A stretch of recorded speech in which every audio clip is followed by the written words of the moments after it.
52장인데 예레미야에 대해서 어떻게 생각하세요? 예레미야 그러면 생각나는 것들이 있으세요? 눈물의 선지자. 그렇죠. 네, 눈물의 선지자. 그렇죠. 참 예레미야는 슬픈 사람이에요. 한 30세 정도의 사역을 시작했고요. 40년, 그러니까 70세 정도에 마친 거로 보이는데요. 인생이 참 힘들었어요. 마지막에도 막 끌려다니고요. 우리 뭐 예레미야 같은 선지자 되게 필요 웬만하면 하지 마세요. 저도 한 사람은 좀 해볼만 하는데 만만치는 않지만 예레미야는 진짜 힘들어요. 예레미야는 뭐 이렇게 읽어봐도 뭐 좋은 게 없어요. 인생이 똑같은 선지자들 얘기인데 근데 이게 예루살렘 멸망 때 마지막 선지자가 좀 똑똑해요. 호세아 같아요. 호세아가 북이스라엘 멸망 때 마지막 선지자잖아요. 호세아도 그 인생이 쉽지 않잖아요. 만만치 않잖아요. 예레미야도 그래요. 또 어떠세요? 예레미야 그러면 뭐 생각나는 장면 있으세요? 저는 그 장면 생각해요. 벌거벗고 뛰어다녔다 이런 거 있잖아요. 예레미야가 일종의 퍼포먼스인데요. 예레미야는 퍼포먼스를 많이 해요. 그러니까 그 시대에 굉장히 엄혹하고 극단적인 시대니까 자기의 어떤 극단적 행동을 통해서 이런 일을 경고하는 거예요. 지금 보면 거의 미친 사람이죠. 예. 이렇게 막 왕이 주변 나라 왕들하고 모여서 연회를 하고 있는데 거기에 막 멍에를 소 멍에 있잖아요. 그 멍에 그걸 메고 이러고 막 가요. 너네들 다 이렇게 잡혀갈 거다. 막 죽으려고 그러는 거죠 사실. 그럼 가만둘 왕이 누가 있겠어요. 왕들이 이렇게 하고 있는 거. 그래서 뭐 그런 일들을 많이 해요. 그리고 하나님도 그런 명령을 하셔야 예레미야한테 이렇게 해요. 참 안타깝고 네, 그렇죠. 눈물의 선지자이고 그렇습니다. 자, 예레미야에 대해서 좀 살펴보겠습니다. 이름은 뜻은 여호와께서 던지신다.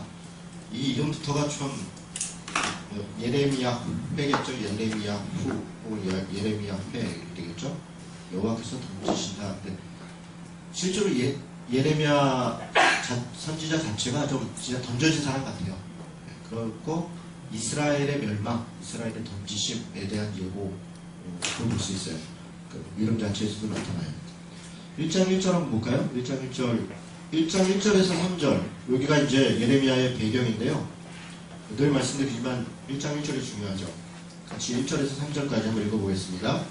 베냐민 땅 아나돗의 제사장들 중 hil기야의 아들 예레미야의 말이라. 아몬의 아들 유다와 요시야가 다스린 지 13년에 여호와의 말씀이 예레미야에게 임하였고 요시야의 아들 유다의 왕 여호야김 시대부터 요시야의 아들 유다의 왕 시드기야의 11년 말까지 곧 5월에 예루살렘이 사로잡히기까지 임하니라.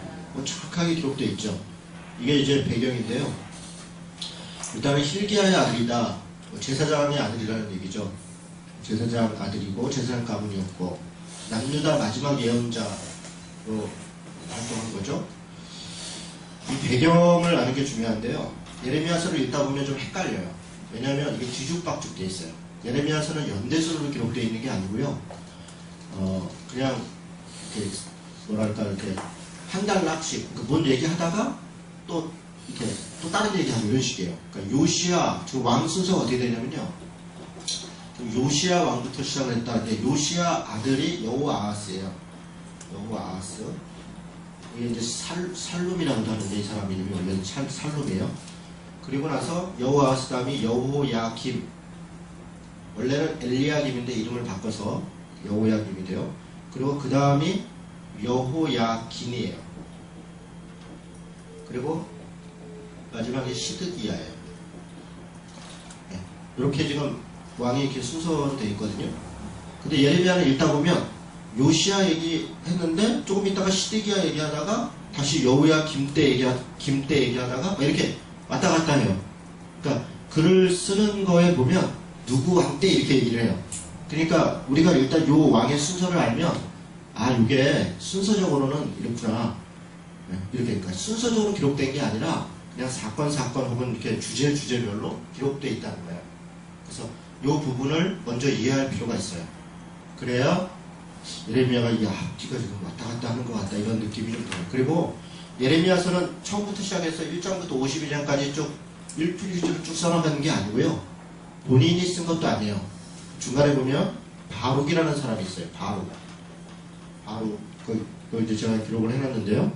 바룩이라는 사람은 그 시종 같은 사람이에요. 예레미야의 시종. 예레미야가 참 바룩도 대단해요. 그 시대에 진짜 아무 볼 것 없는 사람이잖아요. 예레미야는. 늘 고난당하고 고통당하는 사람이잖아요. 그런데 끝까지 충성하고 따라. 바룩이. 그리고 처음에 예레미야가 막 이렇게 구술로 얘기하는 것을 바룩이 받아 적어요. 받아 적고 정리하는 거 보면 바룩은 굉장히 똑똑한 사람이에요. 그 시대의 지식인 같아요. 공부를 많이 한 사람 같아요. 그걸 정리해요. 그런데 여호야김 때 한번 읽었더니 예레미야 그 서를 읽었는데 여호야김이 막 신경질이 나는 거예요. 거기 써있는 게 바벨론으로 잡혀가라는 거거든요. 지금 너네 망할 거다. 잡혀가라. 이런 얘기를 쓰니까 여호야김이 그 칼로 그 책을 예레미야서를 막 다 조각조각 떼갖고 불로 태워버려요. 그리고 없애버려요. 그런데 다시 또 하나님이 예레미야에게 나타나셔서 다시 기록해라. 또 바룩이 받아 적어요. 예레미야 36장 뭐 등등의 그 얘기들이 있어요. 좀 이따 한번 보겠습니다. 바룩이 또 받아 적는데 바룩이 받아 적는 게 아니라 이제는 예레미야가 이야기하는 걸 받아 적는 게 아니라 예레미야가 했던 말을 기억하면서 다시 기록을 해요. 기억하면서 옛날에. 그러니까 바룩이 기록하면서 생각나는 거 먼저 적어요. 그러다 보니까 좀 이렇게 뒤죽박죽 되기도 하고 뒤에 52장 같은 경우는 후대에 좀 이렇게 편집돼서 들어간 것 같아요. 그러니까 내용이 좀 이렇게 좀 뜬금없는 내용이 좀 붙어 있어요. 그래서 이 예레미야서 1장에서 52장까지 다 예레미야가 썼냐? 일단 그렇지 않고요. 바룩이 썼고 예레미야가 구술했고 또 좀 들어간 게 있어요. 여러분 이런 얘기를 하면 불편해 하시는 분들이 있어요. 아니 성경이 하나님이 그냥 유필유지로 다 썼지 뭐 누가 쓰고 누가 편집을 하고 뭔 소리냐. 성경이 그래요. 그러니까 우리가 하나님이 성경을 영감했다.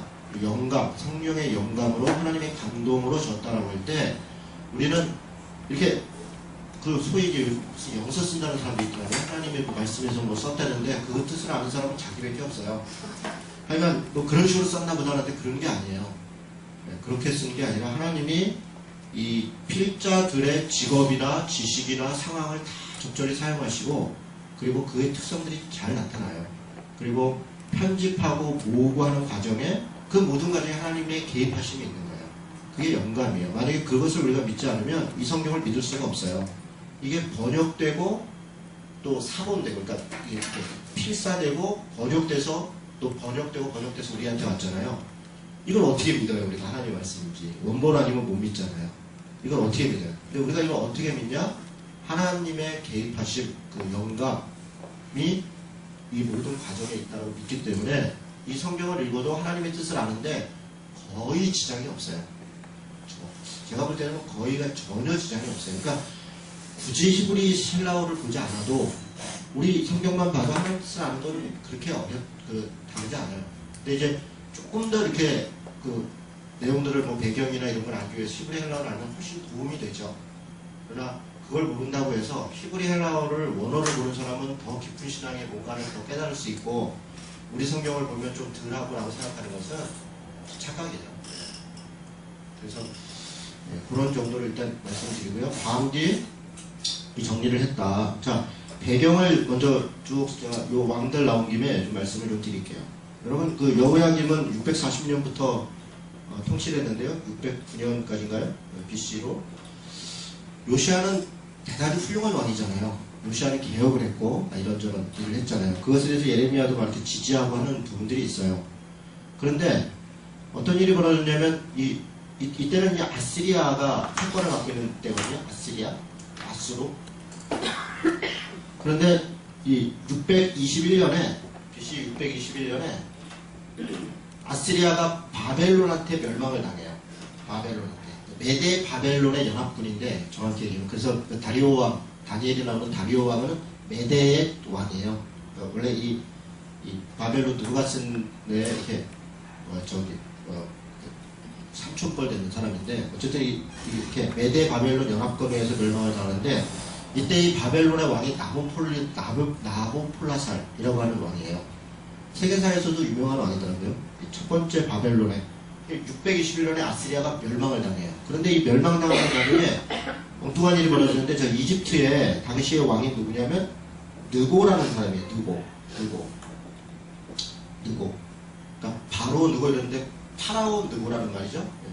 파라오라는 말이 우리로 하면 뭐 왕 호칭이잖아요. 왕. 그러니까 느고 왕 이런 말이에요.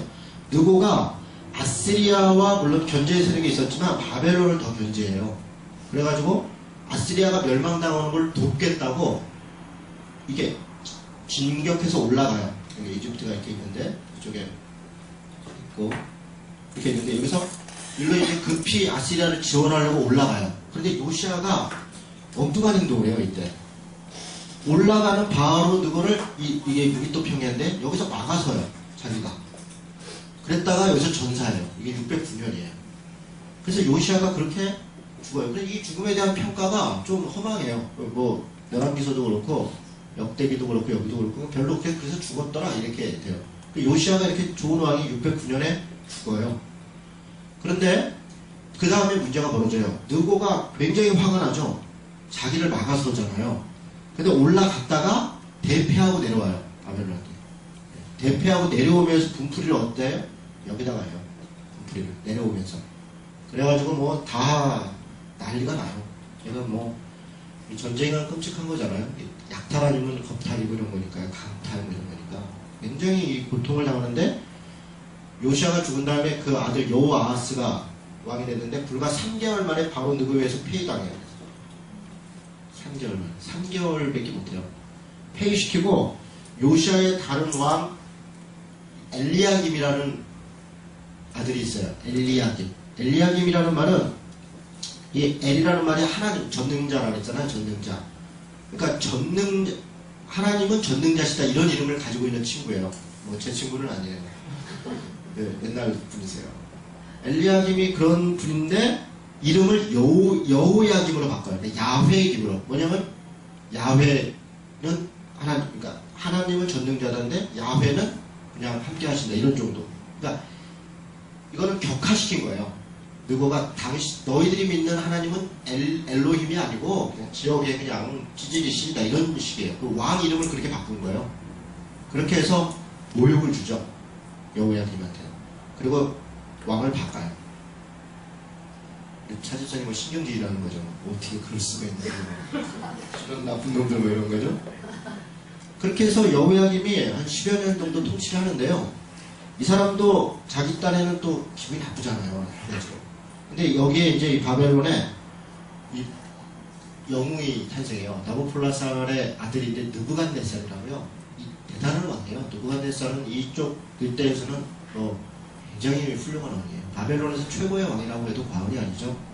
이 페르시아에서는 히로스 대제가 최고의 왕이었고 다리우스 왕도 세계세속에 나오는 최고의 왕이죠. 그런 왕들이 이제 유명한 왕들이 있는데 느부갓네살이 왕을 딱 되고 거의 뭐 엄청난 패권들을 장악해요. 그러면서 이집트하고 여기 위에 갈그미스라는 곳에서 609년도에 전쟁을 해요. 아주 대대적인 전쟁을 하는데 느부갓네살이 대승을 거둬요. 그리고 나서 그 이후로 이집트는 당분간 역사 속에서 사라져요. 거의 뭐 깨갱이에요. 느부갓네살이 딱 오자마자 어떻게 해요? 여호야김을 폐위시켜요. 그리고 이제 그런 대승한 이후에 처음에는 여호야김이 바벨론 쪽에 좀 붙었었어요. 그런데 눈치 보니까 또 이집트가 또 잘하는 것 같고 여기로 또 붙었다가 왔다 갔다 하다가 중간에 이렇게 하다가 날아가는 거예요. 그리고 여호야김 아들이죠.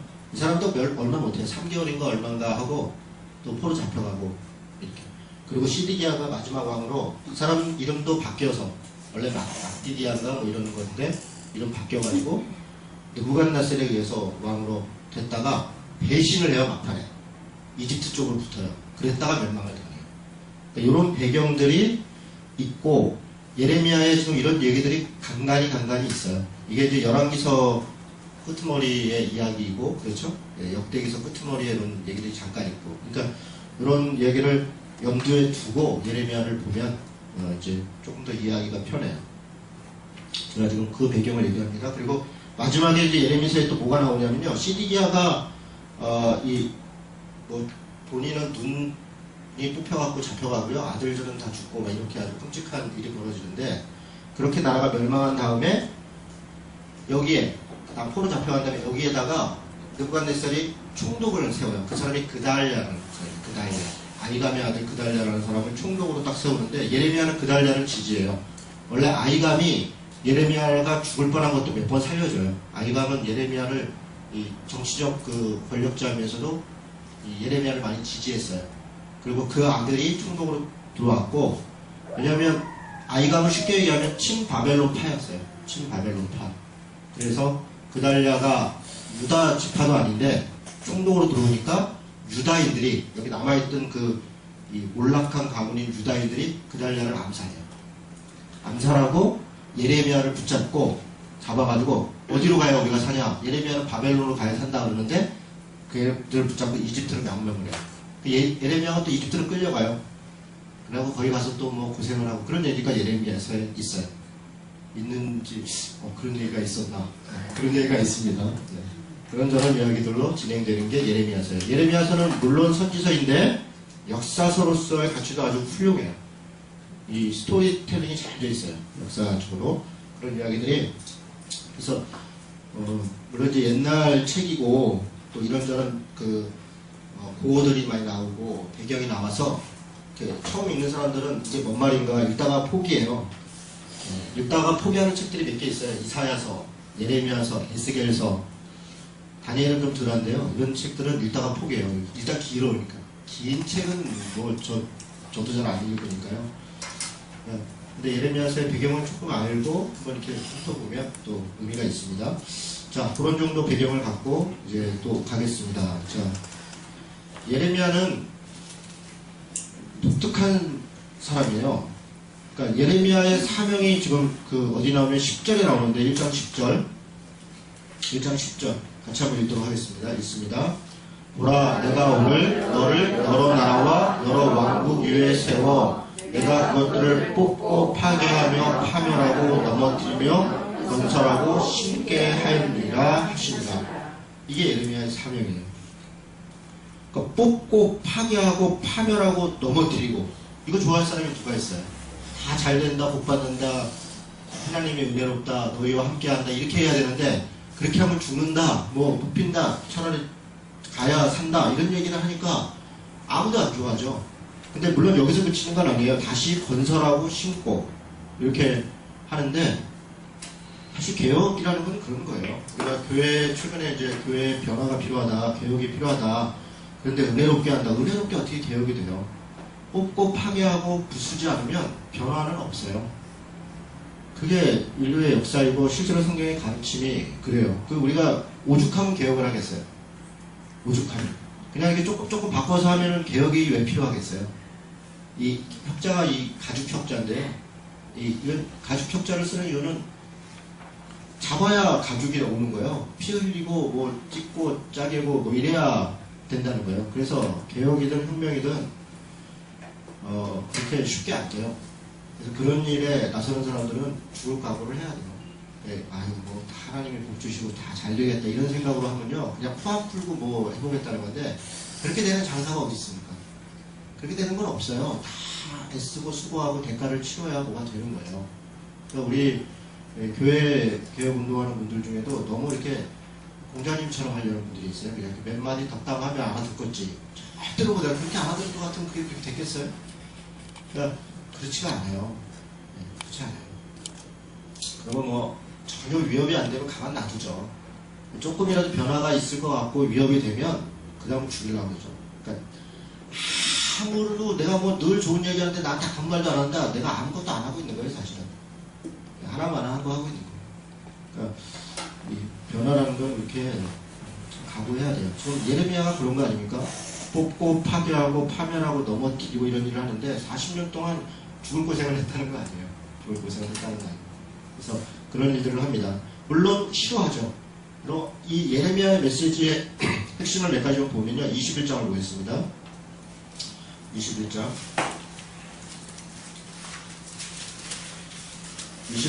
8절에서부터 10절까지 보니까 여호와께서 말씀하시기를, 보라, 내가 너희 앞에 생명의 길과 사망의 길을 두었노라. 너는 이 백성에게 전하라 하셨느니라. 이 성읍에 사는 자는 칼과 기근과 전염병에 죽으려니와 너희를 애워싼 갈대아인에게 가서 항복하는 자는 살 것이나 그의 목숨은 전리품같이 되리라. 여호와의 말씀이니라. 내가 나의 얼굴을 이 성읍으로 향함은 복을 내리기 위함이 아니요 화를 내리기 위함이라. 이 성읍이 바벨론 왕의 손에 넘김이 될 것이요 그는 그것을 불사르리라. 지금 시드기야 왕 앞에 가서 하는 얘기예요. 지금 예레미야가 죽는 길과 살 길이 있는데 살 길이 뭐냐? 포로 잡혀가고 사는 것이다. 갈대아인이 바벨론이에요. 갈대아인이 지금 그렇게 이야기를 하는 거예요. 그럼 24장 한번 보겠습니다. 24장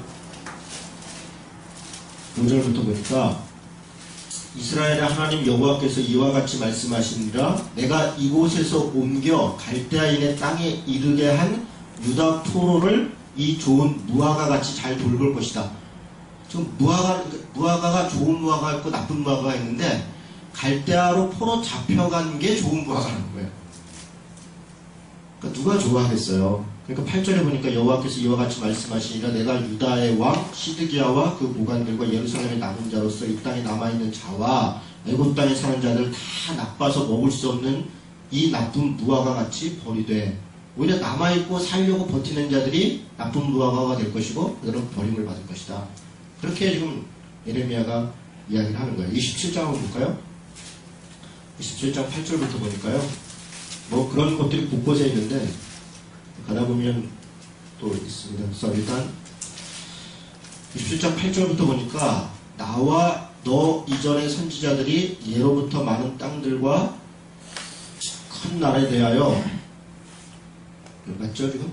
28장 27장이네. 제가 지금 잘못 읽고 있죠. 뭐 이쪽에 내용이 좀 이상하다 싶었는데 8절부터 보니까 여호와의 말씀이니라. 바벨론의 왕 느부갓네살을 섬기지 아니하며 그 목으로 바벨론의 왕의 멍에를 매지 아니하는 백성과 나라는 내가 그들이 멸망하기까지 칼과 기근과 전염병으로 그 민족을 벌하리라. 11절에 보니까 그러나 그 목으로 바벨론의 왕의 멍에를 메고 그를 섬기는 나라는 내가 그들을 그 땅에 머물러 밭을 갈며 거기서 살게 하리라 하셨다 하라. 여호와의 말씀이니라. 이상하죠? 네, 이상하죠. 그럼 그때 보면 포로 잡혀간 사람들한테 나중에 이렇게 보면요. 바벨론이 잘 되도록 기도하라는 거예요. 그렇게 해도 얘기해요. 그 바벨론이 잘 돼야 너네도 산다. 나라가 평안해야 너네도 살지 않냐. 원래 그 말씀 나라와 민족을 위해 기도해라 그냥 순종해라 할 때 많이 쓰는데 그게 그 맥락이 아니에요. 네. 어쨌든 지금 이 예레미야의 이 메시지를 지금 그렇잖아도 아까 보세요. 이 양쪽의 큰 국가 사이에서 뭐 왕이 폐위되고 어쩌고 저쩌고 하는 이런 과정에 있는 그 적 권력자들이나 그 백성들이 좋아하겠습니까? 좋아하지 않죠. 네. 지금 잘 된다 못 받는다 이래도 시원찮은데 지금 사내 중례 하는데 망한다? 포로 잡혀가야 한다. 이렇게 얘기를 하는 게 예레미야 얘기입니다. 근데 그렇게 이야기하는 이유가 있어요. 여기 이제 쭉 앞으로 나옵니다. 그런 얘기들을 좀 보겠습니다. 자, 제자인 바룩이 받아 적었다. 아까 제가 이런 얘기 저런 얘기 했는데 36장 4절, 23절, 27절, 32절, 45장 1절에 보면 그런 장면이 나옵니다. 바룩이 받아 적고 뭐 불태워지고 이런 얘기들이 있습니다. 나중에 또 가서 보겠습니다. 이게 구약의 1단락이다 그렇게 얘기를 했는데요. 자, 무슨 얘기를 하면 여기 보세요. 구약성경 뭐 제가 다 얘기하지는 않고요. 하나님께서 아브라함을 택하셔서 이 가나안 땅까지 해서 어쨌든 이스라엘 나라를 만드는 거잖아요. 이스라엘 나라를. 그래서 가나안의 사사기, 또 뭐 사무엘 상하, 열왕기 상하, 역대기. 역대기는 사실은 뒤에 쓰여진 책인데요. 여기까지가 뭐냐면 아브라함에게 약속했던 땅을 줄 것이다, 민족을 이룰 것이다, 나라를 세울 것이다. 그래서 여기에 이스라엘이라고 하는 나라가 가나안 땅에 세워진다고 해요. 딱 세워지는 때가 이게 역사 속의 이야기예요. 그리고 뭐 선지자들은 거기서 이제 이러면 저러면 멸망한다 어쩌고 저쩌고 얘기를 하는데 끝까지 안 듣죠. 멸망을 했어요. 멸망하고 그 다음에 포로를 잡혀가죠. 바벨론이라고 하는 나라로 포로로 잡혀가요. 70년. 예레미야서에도 나와요. 너희가 70년 후에 회복될 것이다. 이런 얘기들을 해요. 그리고 다시 돌아와서 이 끊겼던 역사가 다시 시작이 돼요. 여기 이 시작이 에스겔이고요. 에스라. 에스라서부터 다시 시작이 되는 거예요.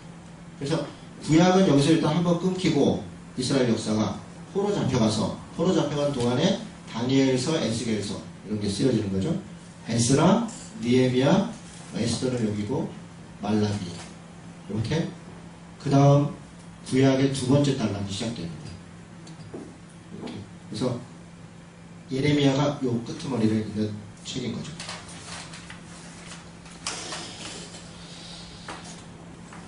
자, 뭐 여기 예레미야에요. 진짜 훌륭한 사람들이 많이 등장해요. 아주 당대의 떵떵거리는 제사장들이죠. 바스올, 하나냐, 앞으로 보게 될 거예요. 스마야, 아합, 시디기야 이런 사람들이 아까 그 왕들 옆에서 이 소위 국가를 대표하는 제사장들이에요. 뭐 유사장 이런 말도 하는데 유사장이라는 말이 제사장에서 제일 높은 사람은 유사장이라고 해요. 그래서 그런 계급화된 이 성직자 직분들이 딱 왕 옆에 서갖고 예레미야를 엄청나게 핍박해요. 논리는 이거예요. 너한테만 하나님이 임했냐? 이거예요. 그리고 두 번째 논리는 뭐냐면 성전이 우리 안에 있다. 평화하고 평화다. 하나님이 여기 계신데 여러분 이 말에 우리가 속을 수 있어요. 하나님이 여기 계신데 어찌 저들이 우리를 이기려. 얼핏 들으면 맞잖아요. 여기 성전이 있고 하나님이 여기 계시고 제사장도 있고 백성도 있고 제사도 있고 다 있는데 어떻게 하나님이 계신 곳에 승리가 없을 수 있냐. 여러분 이런 성공주의 번영주의가 정말 이게 굉장히 무서운 거예요. 우리가 쉽게 이렇게 얘기해요. 교회는 하나님의 몸이다. 주님의 몸이다. 당연히 하나님이 역사하시는데 어떻게 교회가 성장하지 않을 수가 있냐. 여러분 이런 말 많이 들어보셨죠? 근데 그 말이요 정말 답답한 얘기예요. 하나님이 계신 곳이 성장한다 그러면 지금 100개 교회를 개척하는데 2개만 살아남고 98개가 죽어요. 이걸 어떻게 설명할 거예요? 100개 교회를 개척하는데 3년 안에 98개가 문을 닫는다고요. 딱 2개만 성공한다고요. 그게 지금 통계예요. 80년대부터 지금 20년 동안 기독교 인구가 우리가 최고 많이 갈 때라면 1000만까지 간 것 같아요. 1300만은 솔직히 뻥이고요. 한 1000만 정도까지 간 것 같아요. 지금 뭐 적게 보면 500만, 많이 봐야 600만이에요. 그것도 이단 사회비까지 다 합쳐서. 이건 어떻게 설명할 거예요? 하나님이 계신 곳이 반드시 성장해야 된다? 그렇지 않아요. 성장주의에 매몰돼서 그것을 하나님이 계시면 그렇다라고 생각합니다.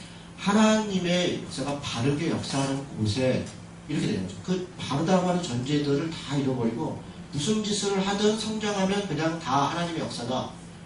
이단이 최고죠. 뭐 이단이. 여러분 뭐 별짓을 다 해도 이단은 성장해요.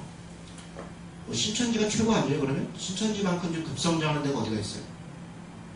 그러니까 그런 식의 성장 논리로 하나님의 역사심을 이야기하는 것은 대단히 천박한 거예요. 오히려 하나님은 성경은 남은 자가 살 것이다. 마지막 때에 믿는 자를 볼 것이냐, 믿는 자를 보겠느냐, 참고 견디는 자는 구원을 받으리라. 그런 사람들이 소수일 거라는 것을 늘 얘기해요. 하나님의 말씀을 쫓아가는 것은 사실 소수예요. 그런데 우리는 다수를 가지고 하나님의 역사라고 계속 증명하려고 하는 한 그 성장주의에서 벗어나지 않으면 참신함을 회복할 수 없어요. 지금 이 예레미야 시대에 많은 거짓 선지자들의 논리는 똑같아요. 하나님이 우리와 함께 하신다? 그래서 우리는 잘 될 것이다. 봐라, 이렇게 잘 되고 있고 저렇게 잘 되고 있고 저렇게 잘 되고 있지 않냐? 예레미야는 그렇지 않다는 거예요. 여기가 우상숭배하고 있고 공평과 정의가 무너졌고 하나님이 경고하고 계시다. 그 얘기를 계속 하는 거예요. 자, 예레미야의 구조와 내용을 잠깐 보겠습니다. 총 52장인데요. 1장은 예레미야의 소명, 그 다음에 2장에서 25장 이렇게 강대한 분량이 유다에 대한 질책과 심판에 대한 얘기예요. 유다의 죄악에 대해서. 그러니까 이게 전형적인 그 선지서 같죠. 책망하고 또 뭐 위로하고 소망을 주고 이런 식인 거죠. 권면하고. 예루살렘의 회복, 이 예루살렘의 신앙, 예레미야의 신앙의 싸움 26장에서 29장에 있는데요. 처절해요. 거짓 선지자들하고 싸움에서 사실 죽을 각오를 계속하는 죽음을 위협 가운데서 간신히 살아가는 얘기도 여기 있고요. 그리고 다시 하나님이 이제 소망을 주는 게 새 언약. 30장에서 33장은 우리가 잘 아는 거예요. 새 언약을 주고서 마음에 새기고 뭐 이런 것들이죠. 나중에 보게 될 거예요. 그리고 34장에서 45장은 예루살렘이 함락되는 과정을 그려요. 그리고 이사야에도 나타나는 이야기인데 그렇게 예루살렘이 함락할 때 사용됐던 바벨론이니 뭐 주변 국가들도 사실은 하나님께서 심판하실 것이다. 이런 주변 국가들에 대한 멸망에 대한 예언들이 있어요. 그리고 52장은 예루살렘이 함락된 얘기가 있어요. 함락된 얘기. 자, 이렇게 진행이 되어 있는데 오늘은 아마 많이 가면 29장까지 가고요. 저는 25장까지 갈 예정이에요. 잠깐 쉬었다가 가도록 하겠습니다. 보겠습니다. 예레미야.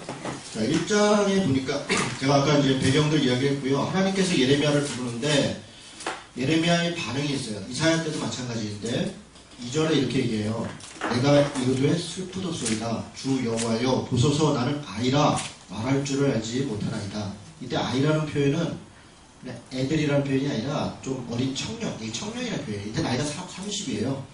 30. 스가랴서도 아이라 이렇게 표현했는데 그때는 한 30입니다. 그러니까 왜 30을 얘기하냐면 선지자, 제사장들은 30살 돼야 사역을 시작합니다. 25살부터 발탁이 돼서 5년간 준비 과정을 거치고요. 30살에 예수님이 30살에 사역하신 게 괜히 그런 게 아니에요. 그 역사적 전통이나 이런 거를 무시하지 않았을 거예요. 그래서 아이라 이러니까 얘가 어릴 때 불렀나 보다. 그렇지 않습니다. 그 다음에 그 앞에 뭐라고 얘기하면 여호와 말씀이 내게 임하여 이르시되 내가 너를 모태에 짓기 전에 너를 알았고 내가 배에서 나오기 전에 너를 성별하였고 너를 여러 나라의 선지자로 세웠다. 그래서 하나님이 이미 너를 선택했다 이런 얘기죠.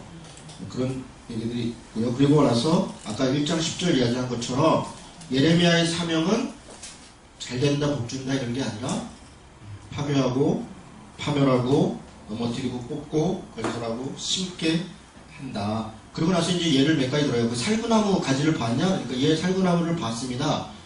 내 말을 지켜 그대로 행하라. 이게 지금 일종의 말 장난인데요. 살구나무라는 단어하고 지키다라고 하는 단어가 이 발음이 거의 비슷해요. 네, 거의 비슷한 단어예요. 그러니까 살구나무 봤냐? 그렇게 얘기하는 건 말장난 같은 거예요. 그래서 그렇게 잘 말씀을 잘 지켜라 이런 얘기고 그 다음에는 이제 뭐 북쪽에 이렇게 끓는 가마가 봤냐? 예, 봤습니다. 그게 이쪽으로 기울었다. 북방 쪽에서부터 어려움이 올 것이다. 그렇게 쭉 설명하고 있죠. 그 설명하면 그냥 그대로 들으면 되는 거예요. 근데 이걸 뭐 끓는 가마는 누구냐? 북방은 지금의 어디냐? 이래가면서 또 영해를 하고 그러면요. 굉장히 어려워요. 네. 우리가 북방이 저 중국이고 저 북한이지만 저쪽 사는 사람 북방은 또 딴 데잖아요. 성경이 보편성이 있어야지 특정 한 지역을 놓고 기준으로 삼으면 되겠어요. 이거는 이스라엘이라고 하는 그때 그 남유다 땅을 기준으로 얘기를 하는 거잖아요. 그러니까 성경을 너무 지나치게 해석 안 했으면 좋겠다. 16절에 보니까 무리가 나를 버리고 다른 신들에게 분향하며 자기 손으로 만든 것들에 전하였은즉 내가 나의 심판을 그들에게 선고하여 그들의 모든 죄악을 징계하리라. 이제 예레미야에게 그 사역을 시작시키시는 거죠. 자, 2장부터 이제 유대에 대한 질책이 시작이 되는데요. 2장 2절에 보니까 가서 예루살렘의 귀에 외칠지니라 여호와께서 이와 같이 말씀하시기를 내가 너를 위하여 내 청년의 때의 인애와 내 신혼의 때의 사랑을 기억하노니 곧 씨 뿌리지 못하는 땅 그 광야의 나를 따랐습니다. 무슨 얘기입니까? 예루살렘이 처음에는 마치 사랑하는 사람처럼 결혼하는 그렇게 사랑했다는 거예요. 서로 하나님을 사랑했고 그런 관계가 있었는데 그 사랑을 버렸다. 지금 그런 얘기를 하는 거죠. 그 사랑을 버렸다. 우리도 그런 얘기 하잖아요. 첫사랑 회복해야 된다. 이런 얘기 많이 하는데 그렇게 지금 그 세월이 한 1000년 가까이 흐른 거죠. 그런 과정들을 이야기를 하는 겁니다. 자, 그리고 죄악에 대해서 이야기를 하는데 이제 그 사랑을 버렸던 것들에 대해서 조상들이 어떻게 버렸는가, 죄를 행했는가. 그러니까 지금 당장의 죄 때문에 얘기하는 게 아니에요. 지금 예레미야가 예루살렘의 멸망에 대해서 이야기하는 것은 지금 당장의 너의 죄 때문에 이런 끔찍한 벌을 그게 아니라 하나님이 참고 여러 번 기회를 주고 뒤에도 보면 내가 계속 선지자를 보냈고 계속 이야기했고 하지 않았냐. 그때마다 너희들이 계속 불순종했고 이런 얘기를 계속 하세요. 그 결과로 지금 온다는 얘기를 하는 거예요. 7절에 내가 너희를 기름진 땅에 인도하여 그것의 열매와 그것의 아름다운 것을 먹게 하였거늘 너희가 이리로 들어와서는 내 땅을 더럽히고 내 기업을 역겨운 것으로 만들었으며. 그렇죠? 제사장들은 여호와께서 어디 계시냐 말하지 아니하였으며 율법을 다루는 자들은 나를 알지 못하며 관리들도 나에게 반역하며 선지자들은 바알의 이름으로 예언하고 무익한 것을 따랐느니라. 지금 여기 다 등장하죠. 제사장, 뭐 선지자, 관리, 뭐 이런 사람들이 다 부패했다는 거예요. 그럼 5장을 한번 보겠습니다. 5장 30절, 31절.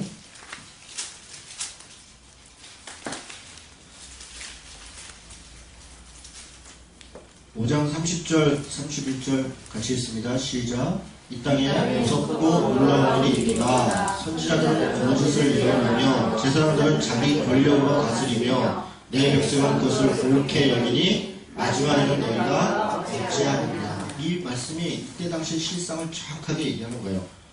이 땅에 무섭고 놀라운 일이 있다. 선지자들은 거짓을 예언해요. 여러분, 선지자들이 하나님의 말씀을 전해야 되는 사람들인데 거짓으로 예언을 한다면 이게 무슨 일입니까? 왜 거짓으로 예언하겠습니까? 이익 때문에.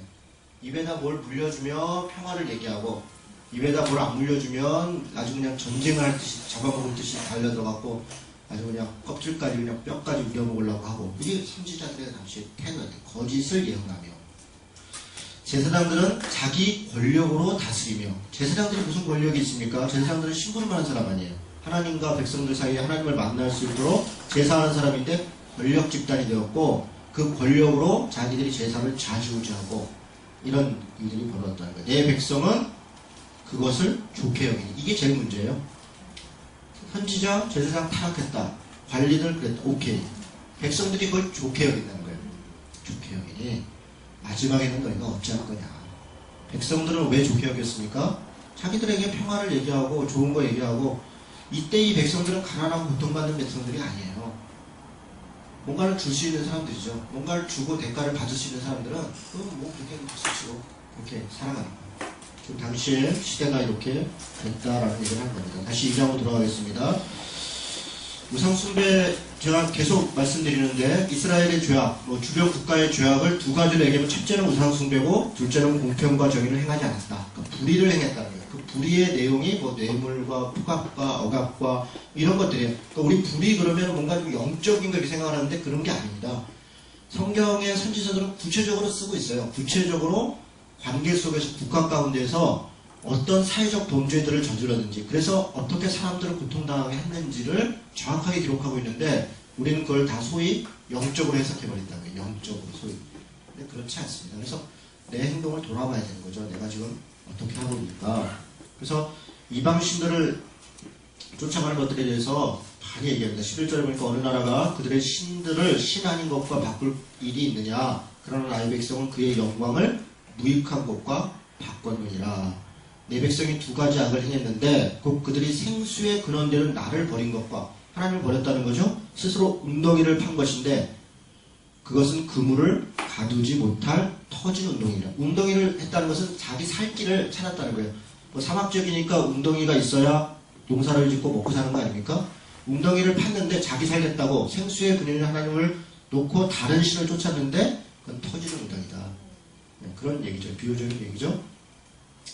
20절부터 보니까 모든 높은 산 위에서와 모든 푸른 나무 아래서 너는 몸을 굽혀 행음하였도다.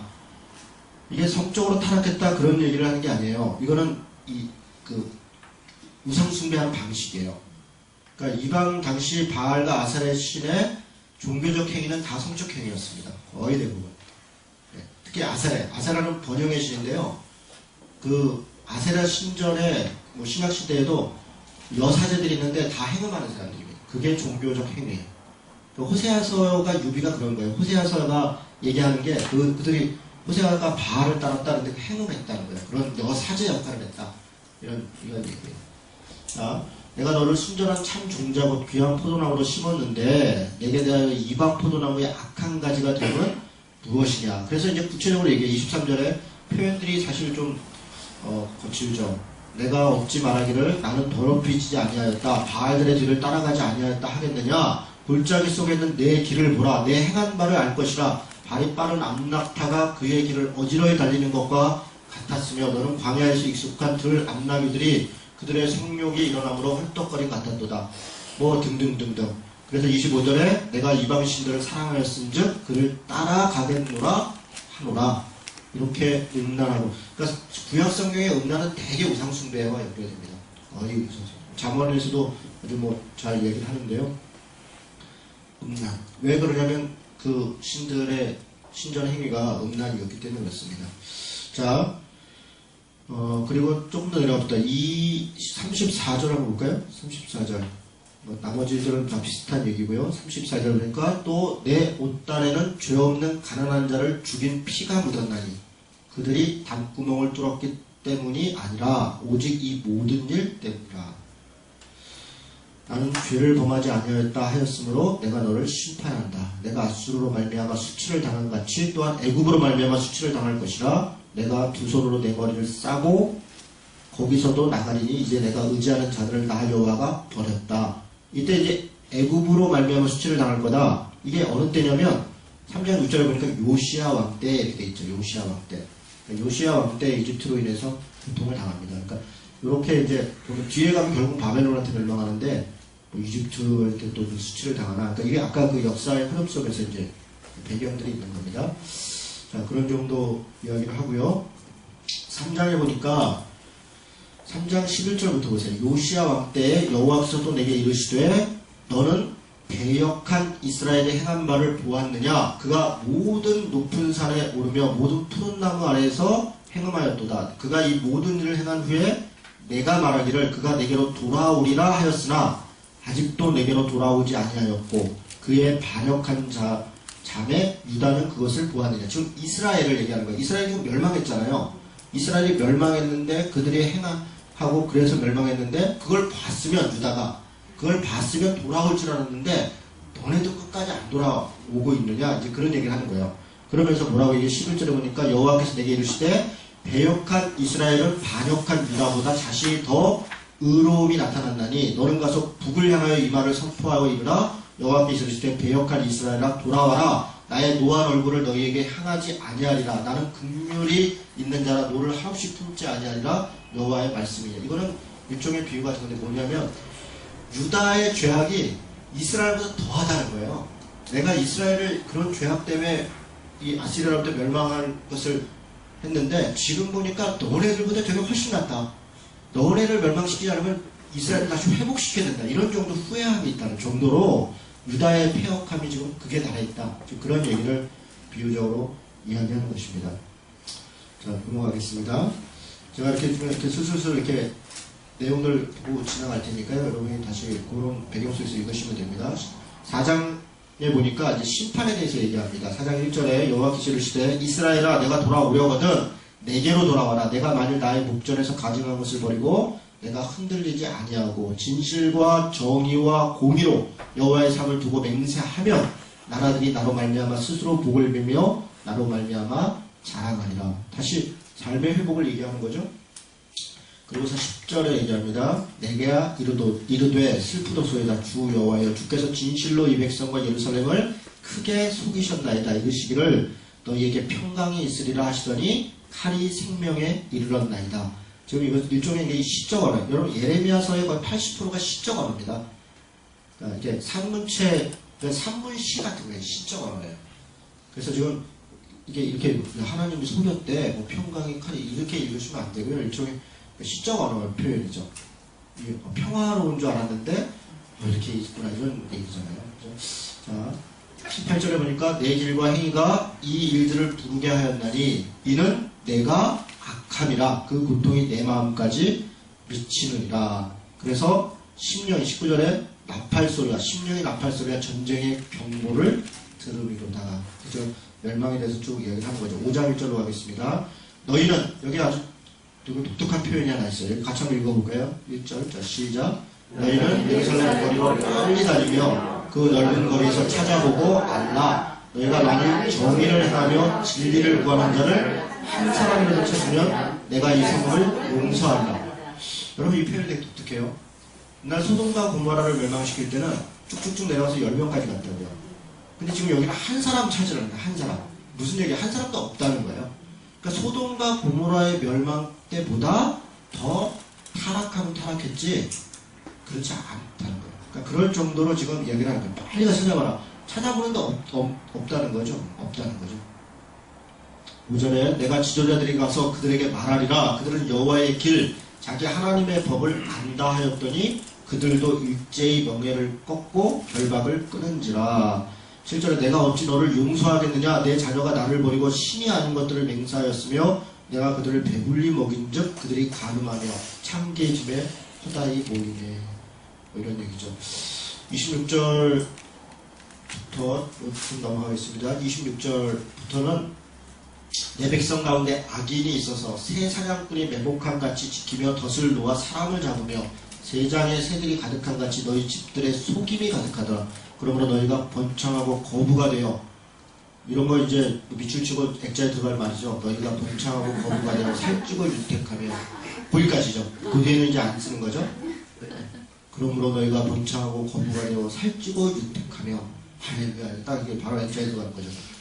행위가 심히 악하여 자기 이익을 얻으려고 송사 곧 고아와 송사를 공정하게 하지 아니하며 빈민의 재판을 공정하게 판결하지 아니하니 내가 이들에 대하여 벌하지 아니하겠으며 내 마음이 이 같은 나라에 보복하지 아니하겠느냐. 이 땅에 무섭고 놀라운 일이도다. 아까 말씀드린 거죠. 이런 일들이 지금 유다 땅에 있다는 겁니다. 자, 6장으로 넘어가겠습니다. 이제 예루살렘에 뭐 벌받는 얘기 쭉 나오는데요. 16절 여호와께서 이와 같이 말씀하시되 너희는 길에 서서 보며 옛적 길 곧 선한 길이 어디 있는지 알아보고 그리로 가라. 너희 심령이 평강을 얻으리라 하나 그들의 대답이 우리는 그리로 가지 않겠노라 하였으며, 그러니까 바른 길로 가라 얘기하는데 우리는 가지 않겠다 얘기하는 겁니다. 17절에 내가 또 너희 위에 파수꾼을 세웠는데 나팔 소리를 들으라 하나 그들의 대답이 우리는 듣지 않겠노라 하였다. 지금 다 자신들이 선택한 거예요. 하나님은 기회를 계속 주셨습니다. 하나님은 계속 주제를 주셨고 말씀을 주셨고 파수꾼을 보냈고 바른 길을 가라고 촉구했는데 자신들이 거절하는 거예요. 지금 그런 상황들을 얘기하는 겁니다. 7장에 가서 4절부터 너희는 이것이, 이들이 이제 거짓 선지자들, 제가 이제 거짓 선지자들에 대해서 얘기를 하는데 4절부터 보면 너희는 이것이 여호와의 성전이라 여호와의 성전이라 여호와의 성전이라 하는 거짓말을 믿지 말라. 여러분 이걸 3번 반복했어요. 구약 성경에서 3번 반복하는 것은 강조하는 거예요. 그래서 여러 군데 그런 표현들이 있습니다. 3번 반복하는 것은 진짜 꼭 그렇다는 거예요. 근데 지금 뭐냐면 여호와의 성전이라 여호와의 성전이라 여호와의 성전이라, 사람들이 여호와의 성전이 있다는 것을 아주 엄청나게 꽉 믿고 있는 거예요. 여호와의 성전이 여기 있다. 하나님이 여기 있다. 하나님이 여기 있다. 그런데 그 말은 거짓이다. 너희가 만일 길과 행위를 참으로 바르게 하여 이웃들 사이에 정의를 행하며 이방인과 고아와 과부를 압제하지 아니하며 무죄한 자의 피를 이곳에 흘리지 아니하며 다른 신들 뒤를 따라 화를 자초하지 아니하면, 여호와의 성전이 있는 것이 아니라 이렇게 하나님을 믿는 백성의 삶들을 살아가야 하면 7절에 내가 너희를 이곳에 살게 하리니 곧 너희 조상의 영원 무궁토록 준 땅이니라. 그런데 너희가 9절에 도둑질하며 살인하며 간음하며 거짓 맹세하며 바알에게 분향하며 너희가 알지 못하는 다른 신들을 따라가며 11절에 내 이름으로 일컬음을 받는 이 집이 너희 눈에는 도둑의 소굴로 보이느냐. 보라 나 곧 내가 그것을 보았노라 여호와의 말씀이니라. 지금 거짓 선지자들은 여호와의 성전이 있기 때문에 우리가 평강하다 얘기하는데 거짓 선지자들의 예언을 좀 보죠. 14장을 보겠습니다. 14장 12절. 당시 거짓 선지자들이 어느 정도까지 얘기를 했는지를 몇 구절 좀 살펴보겠습니다. 14장 12절에 보니까 그들이 금식할지라도 내가 그 부르짖음을 듣지 아니하겠고 번제와 소제를 드릴지라도 내가 그것을 받지 아니할 뿐 아니라 칼과 기근과 전염으로 내가 그들을 멸할 것이다. 자, 14절을 보니까 이에 내가 막 슬프다 뭐 이런 얘기를 확실히 이렇게 얘기했더니 여호와께서 14절에 내게 이르시되 선지자들이 내 이름으로 거짓 예언을 한다. 나는 그들을 보내지 아니했고 그들에게 명령하지 않았고 그들이 거짓 계시와 점술과 헛된 것과 자기 마음의 거짓으로 너희에게 예언한다. 그러므로 내가 보내지 아니하여서도 내 이름으로 예언하여 이르기를 뭐 어쩌고저쩌고 이렇게 그들의 예언을 받은 백성은 이렇게 했는데 17절에 보니까 너는 이 말을 그들에게 이르라 내 눈이 밤낮으로 그치지 아니하고 눈물을 흘린다. 이 여러분 이게 되게 독특한 표현입니다. 하나님이 눈물을 흘린다 이런 표현을 하는 거예요. 이는 천엽달 내 백성의 큰 파멸 중한 상처로 말미암아 망하니라. 그러니까 하나님이 이스라엘의 멸망을 얘기하면서도 사실 마음 편한 건 아니에요. 부모의 심정이죠. 그런 마음들이 있는 거예요. 그래서 17장을 보겠습니다. 17장 17장 1절부터 보니까 유다의 죄는 금강성 끝 철필로 기록되되 그들의 마음판과 그들의 재단불에 새겨졌거늘. 여러분 이게 표현이 독특하죠. 금강석 끝 철필. 그러니까 금강석이 굉장히 강하잖아요. 그 철필 아주 꼭꼭 기록해. 너희 죄는 아주 분명하게 기록됐다 이런 얘기예요. 그래서 그들의 자녀가 높은 언덕 푸른 나무 곁에 있는 그 제단들과 아세레들을 생각하도다. 그리고 5절부터 보니까 여호와께서 이와 같이 말씀하시니라. 무릇 사람을 믿으며 육신으로 그의 힘을 삼고 마음이 여호와께서 떠난 그 사람은 저주를 받을 것이다. 그러나 무릇 여호와를 의지하며 여호와를 의뢰하는 그 사람은 복을 받을 것이다. 만물보다 9절입니다. 거짓되고 심히 부패한 것이 마음이다. 누가 능히 이를 알리오마는 나 여호와의 심령을 살피며 폐부를 시험하고 각각 그의 행위와 그의 행실대로 보응하나니 부리로 치부하는 자는 자고 새가 낳지 아니한 알을 푸는 것 같아서 그의 중년에 그것이 떠나겠고 마침내 어리석은 자가 되리라. 이 23장을 보겠습니다. 23장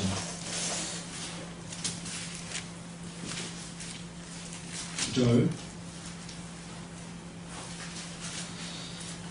선지자들에 대한 말씀이라. 이건 이제 거짓 선지자에 대한 하나님의 경고예요.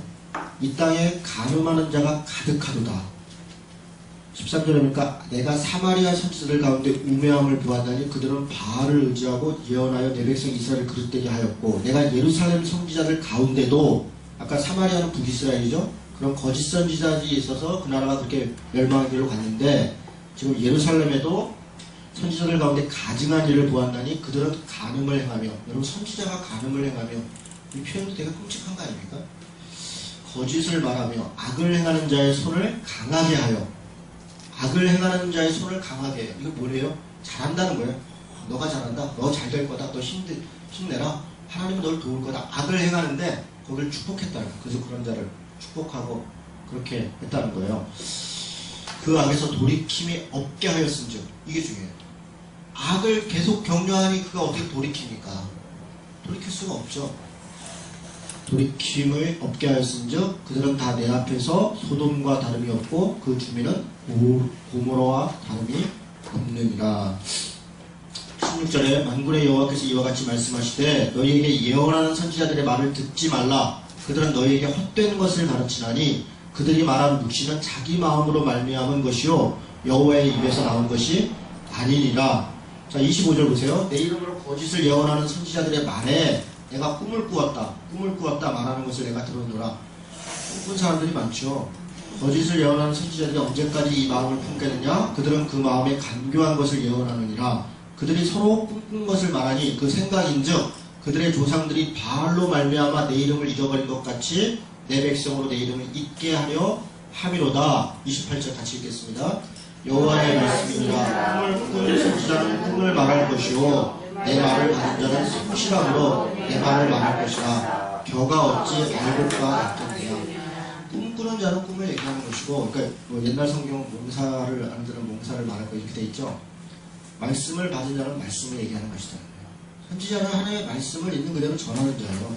그런데 뭐 이런 꿈 저런 꿈 막 헛된 꿈을 얘기하는 거죠.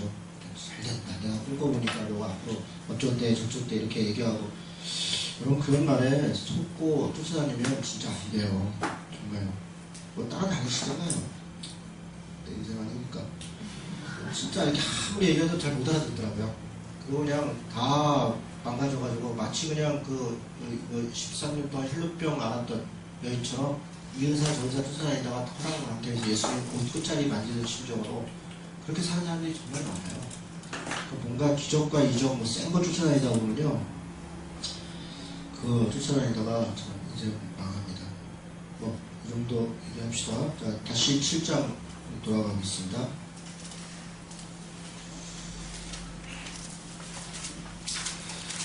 30절부터 보니까 우상숭배의 모습이 어느 정도 심각했냐 당시에 여호와께서 말씀하시되 7장 30절입니다. 유다 자손이 나의 눈 앞에 악을 행하여 내 이름으로 일컬음을 받는 집에 그들의 가증한 것을 두어 집을 더럽혔으며 그러니까 내 이름으로 일컬음을 받는 집이 뭐냐면 여호와의 성전이에요. 그 성전에다가 우상숭배 단지들을 막 두고 이럴 정도로 했다는 거죠. 그리고 흰놈의 아들 골짜기에 도벳 사당을 건축하고, 이 도벳은 이제 일종의 그 우상인데 흰놈의 골짜기가 아골 골짜기예요. 그러니까 그 예수님의 그 골고다 언덕의 그 이쪽에 있는 골짜기. 여러분 보세요. 이걸 뭐 계시록에도 나오는데, 그러니까 게헨나, 지옥을 게헨나라고 그러는데요. 게헨나, 이게 골짜기라는 거예요. 그 죽음의 골짜기 이런 말인데, 그게 흰놈 골짜기를 연상시키는 거예요. 이렇게 예루살렘이 있고, 여기가 베들레헴이 있고, 이 예루살렘이 산이잖아요. 이렇게 산이 있고, 그 옆에 감남산이 있어요. 그리고 이렇게 뭐 아골 골짜기 이렇게 산, 이게 산악지역인데, 이쪽에 이렇게 골짜기가, 이 안에가 늘 불이 타요. 왜냐하면 여기가 쓰레기를 태우고 뭐 이러는 곳들이에요.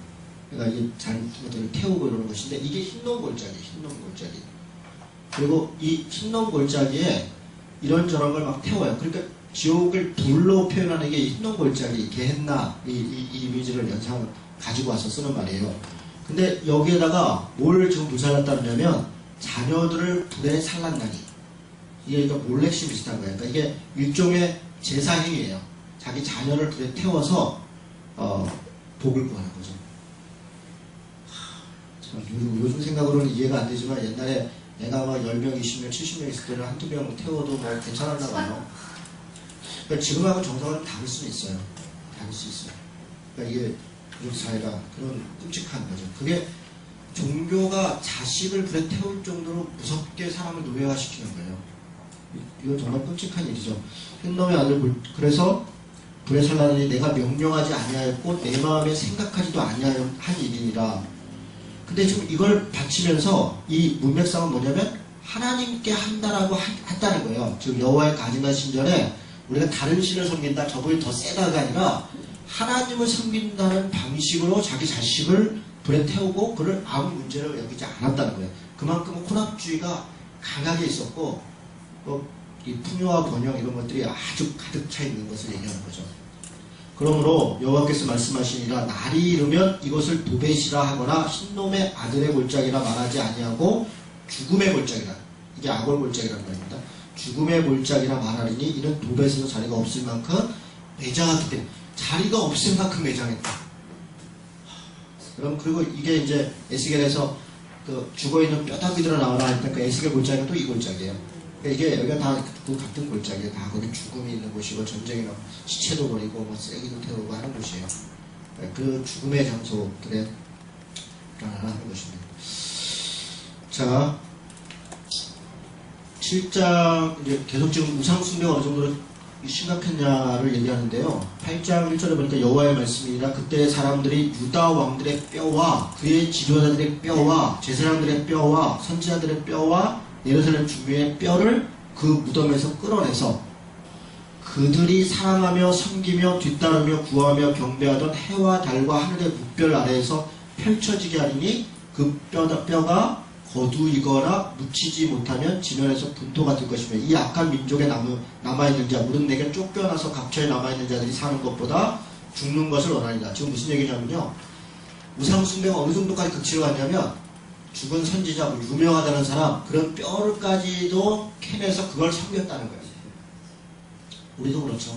우리도 그래요. 옛날에 뭐 유명한 사람 이렇게 그런 게 다 사실 혼합주의예요. 무슨 성자, 누구한테 기도하면 뭐가 어떻고, 막 예수님의 무슨 성배를 막 어디를 만지면 뭐가 난다는 등, 무슨 마리아가 어쩌다는 등, 애를 점지해준다는 등. 그러니까 뭔가 이거 옛날에 뭔가 그런 걸 막 이렇게 쫓아다니는 거예요. 신령하다는 것들을. 심지어는 뼈다구까지 끓여가지고 뭔가 하나 얻어못 가지고 그랬다는 거예요. 그러니까 당시에 우상숭배가 우상숭 섬겼다고 그렇게 멸망까지 시키죠. 그런 정도가 아니에요. 지금 그런 얘기를 구구절절 하시는 거예요. 그 정도로 심각했고, 이게 하마치에 있었던 게 아니라 계속 있었다는 것을 얘기하는 겁니다. 8장 18절.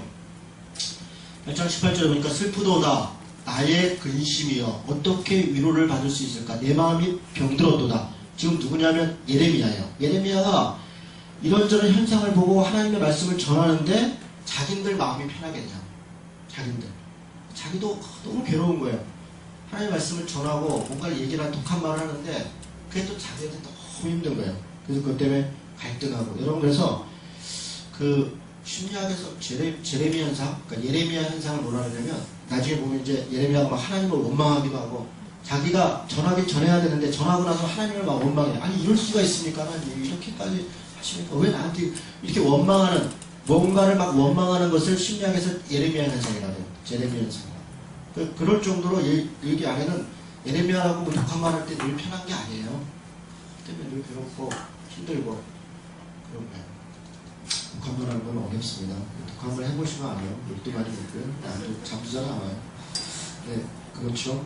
9장 1절에 보니까 어찌하면 내 머리는 물이 되고 내 눈은 눈물 근원이 되고 죽임을 당한 딸 내 백성을 위하여 주야로 울리구나. 눈물의 선지자가 이런 것 같아요. 예레미야가 계속 울고 그 때문에 괴로워하고 아파하고 그랬다는 거죠. 9장에 넘어가겠습니다.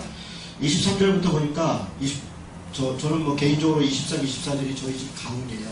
가문인데 참 제가 개인적으로 좋아하는 말씀인데요. 23, 24절 같이 읽겠습니다. 시작. 여호와께서 이와 같이 말씀하시되 지혜로운 자는 그의 지혜를 자랑하지 말라. 용사는 그의 용맹을 자랑하지 말라. 부자는 그의 부함을 자랑하지 말라. 자랑하는 자는 이것으로 자랑할지니 곧 명철하여 나를 아는 것과 나 여호와는 사랑과 정의와 공의를 땅에 행하는 자인 줄 깨닫는 것이다. 나는 이 일을 기뻐하노라. 여호와의 말씀이니라. 하나님이 뭘 기뻐하시는가? 뭐 지난번에 미가서에서도 천천의 시간이나 만만의 강수로 무슨 제사를 드리고 뭘 할까? 사람아, 하나님이 내게 원하는 것은 인자를 사랑하고 사람을 사랑하고 겸손히 내 하나님과 함께 행하고 그리고 그와 함께 동행하는 것이 아니냐. 뭐 이런 말씀 비슷한 거죠. 지금 뭐 지혜 자랑하지 마라, 의사 자랑하지 마라, 부자 자랑하지 마라. 자랑할 건 딱 두 가지인데, 하나는 하나님 내가 아는 것 잊지 않고 하나님이 나를 택해 주신 것 그거 자랑하고, 두 번째는 사랑과 정의와 공의. 이게 옛날에는요 인애와 공평과 정직이라고 돼 있었어요. 혹시 개역 한글판 있으세요? 그렇게 돼 있죠? 인애와 공평. 그래서 저희 집 가문이 인애와 공평과 정직이거든요. 근데 개역 개정에서 바뀌었네. 그래가지고 근데 원래 그게 인애가 헤세드고요, 공평 미슈파트고 제다크. 그러니까 히브리어는 헤세드와 미슈파트와 제다크 같은 단어예요. 사랑과 정의와 공의. 정의와 공의 이렇게 돼 있는데 공평과 정의 이렇게 돼 있는 거죠. 그래서 제가 제일 좋아하는 말이고, 우리 아이들한테 이제 맨날 우리 집 가문은 인애와 공평과 정직이다 이렇게 하면서 이제 얘기를 하죠. 근데 뭐 그런가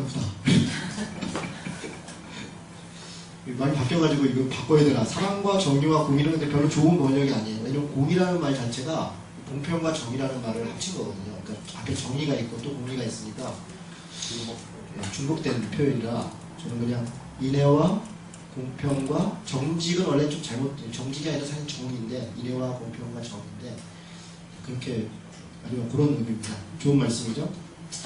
자, 넘어가겠습니다. 자, 10장에 뭐 우상에 대한 얘기들 있고요. 10장에 보니까 우상 다 무익한 거다 그런 얘기 하는 거예요. 우상의 가르침은 어리석고 나무 짝대기고 그런 얘기를 하는 거고, 11장에 보니까 이제 언약을 파괴하는 유다 이런 얘기가 있어요. 너희는 이 언약의 말을 듣고 유다인과 예루살렘 주민에게 말하라. 그들에게 이르기를 이스라엘 하나님 여호와께서 이와 같이 말씀하시되 이 언약의 말을 따르지 않는 자는 저주를 받을 것이다. 이 언약은 어떤 언약이냐? 내가 너희 조상들을 새풀모 이집트 땅에서 이끌어내던 날에 그들에게 명령한 것이다. 곧 내가 이르기를 너희는 내 목소리를 순종하고 나의 모든 명령을 따라 행하라. 그리하면 너희는 내 백성이 되겠고 나는 너희의 하나님이 되리라. 지금 무슨 얘기를 하는 거예요? 시내산 언약을 얘기하는 거예요. 시내산에서 너희들이 이집트에서 그렇게 그 고통 가운데 끌어내서 하나님이 백성 되기로 언약을, 약속을 맺었는데 그 약속을 지금 회복하라는 거예요. 그걸 지금 너희들이 어겼다는 거예요. 9절에 보니까 여호와께서 내게 이르시되 유다인과 예루살렘 주민 앞에 반역이 있도다. 그들이 내 말 듣기를 거절한 자기들의 선조의 죄악으로 돌아가서 다른 신들을 따라 섬겼은 즉 이스라엘 집과 유다 집이 내가 그들의 조상들과 맺은 언약을 깨뜨렸도다. 언약을 누가 깨뜨렸어요? 백성들이 깨뜨린 거예요. 이스라엘이 깨뜨린 거예요. 하나님은 언약을 깨뜨리지 않았어요. 하나님은 끝까지 지키고 가요. 말라기서에 가면 하나님이 다시 기회를 주세요. 그리고 그런데 끝까지 언약을 배신해요. 이게 이스라엘의 죄악이죠. 14절에 그러므로 너는 이 백성을 위하여 기도하지 말라. 이 또 끔찍한 얘기입니다. 지금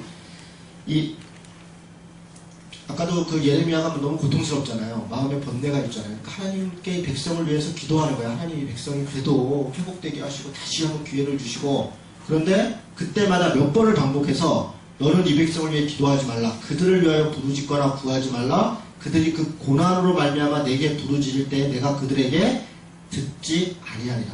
그들에게서 듣지 않을 것이다. 이게 7장 16절에도 있고요. 11장 14절에도 있고 14장 11절에도 있고 27장 18절에도 있고 똑같은 말씀 있어요.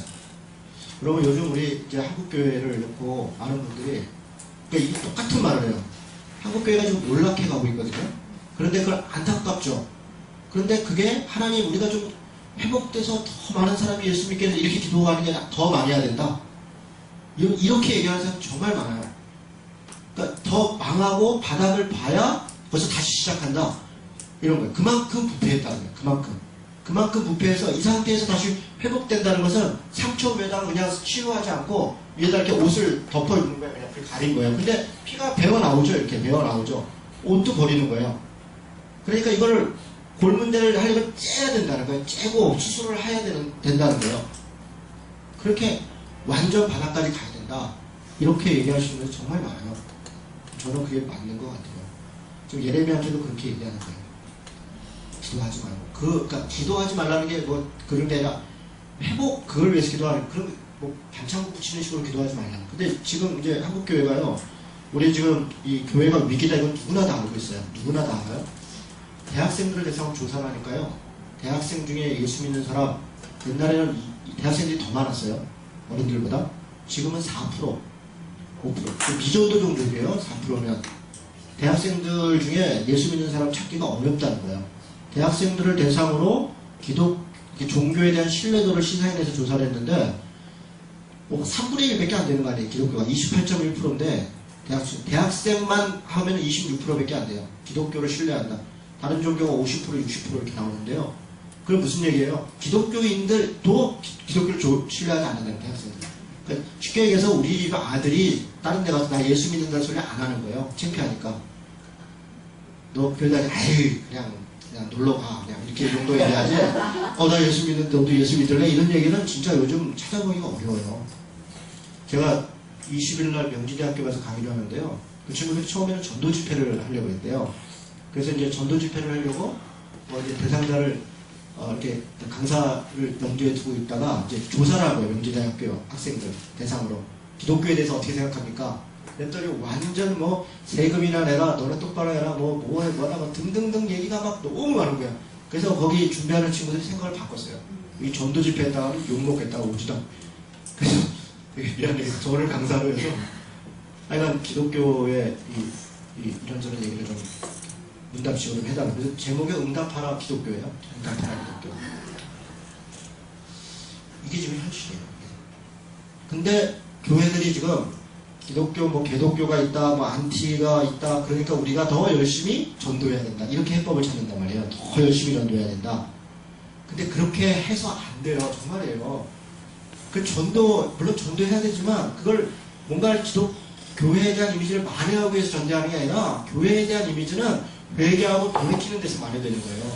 돌이켜야 되는데, 자기의 죄를 인정해야 되는데, 그걸 다 싸매놓고, 그냥 좋은 얘기하고, 소위 선풀 운동 같은 거에서 기독교에 대해서 좋은 막 얘기하고 그런 거 하면 될 거라고 생각하는데 착각이에요. 예레미야한테도 얘기를 하는 거예요. 이 백성을 위해 기도하지 말아라. 이거 안타까운 얘기죠. 안타까운 얘기예요. 자, 11장 18절부터 보니까 이런 정도까지 예레미야가 얘기하니까 어떤 일이 벌어지냐. 고향이 아스돗인데요. 18절에 여호와께서 내게 알게 하셨으므로 내가 그것을 알았나이다. 그때 주께서 그들의 행위를 내게 보이셨나이다. 뭘 보이셨냐면 하나님이 미리 알려주신 거예요. 나는 끌려서 도살당하러 가는 순한 어린 양과 같으므로 그들이 나를 해하려고 꾀하기를 우리가 그 나무의 열매를 함께 박멸하자. 등등. 21절 여호와께서 아나돗 사람들에게 대하여 이와 같이 말씀하시되 그들이 내 생명을 빼앗으려고 찾아 이르기를 너는 여호와의 이름으로 예언하지 말라. 두렵건대 우리 손에 죽을까 하노라. 고향 사람들이 예레미야를 죽이려고 찾아다녔다는 거예요. 너 더 이상 너 그딴 소리 하고 다닐래? 너 그러다 죽어. 예수님이 나사렛에 갔을 때 고향 사람들한테 죽을 뻔했잖아요.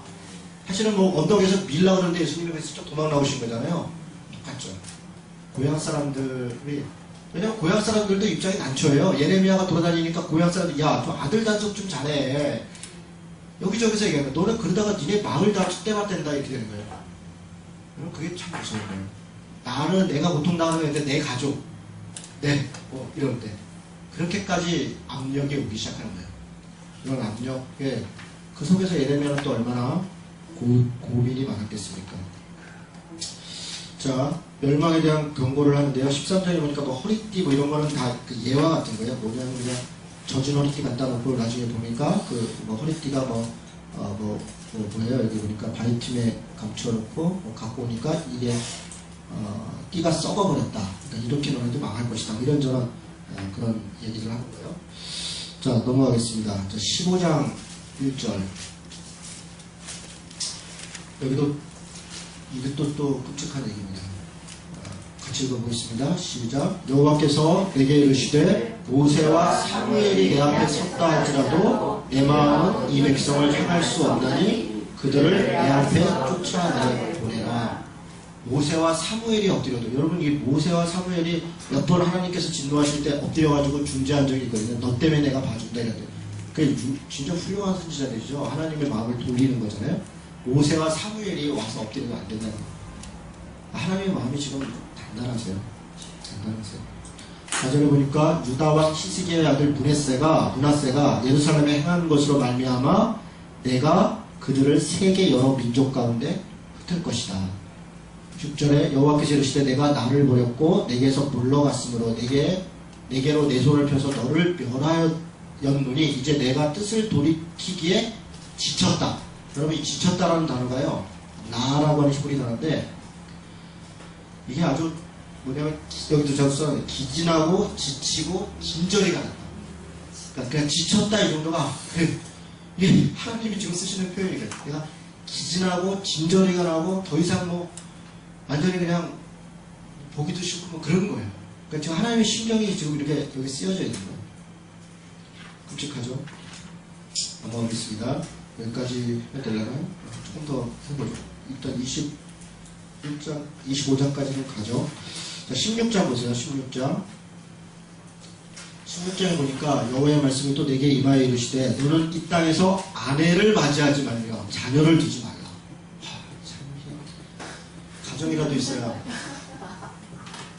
저는 참 저 가정 있는 게 얼마나 감사하죠. 아내랑 아이들 그게 참 위로가 돼요. 힘이 돼요. 그래가지고 근데 가정이 없고 혼자 밖에 나가서 막 어려웠어요. 막 욕도 먹고 막 매도 맞고 때로 뭐 별거 내가 하고 싶지 않은데 뭐 조금 민망하지만 좀 해고 막 이러고 왔는데 집에 왔는데 아무도 없네. 혼자 떨러 있었던 또 밥 해 먹고 예레미야도 뭐 먹고 살았으니까 자기가 또 밥 해 먹고 이렇게 하지 않았겠어요? 그러니까 이게 얼마나 어려워요. 근데 왜 결혼하지 말라 그래요?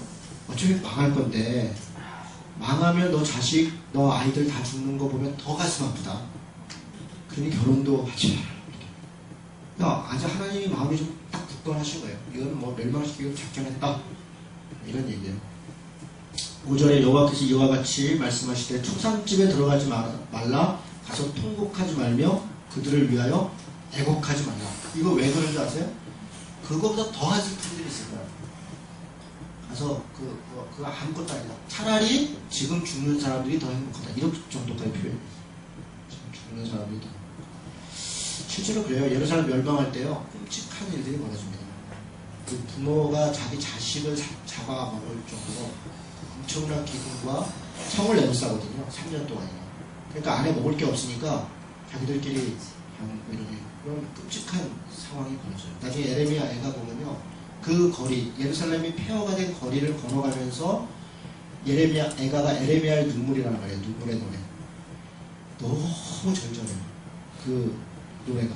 그 폐허된 땅을 보면서 예레미야가 정말 눈물로 기도하면서 그 끔찍한 멸망의 길들이 있어요.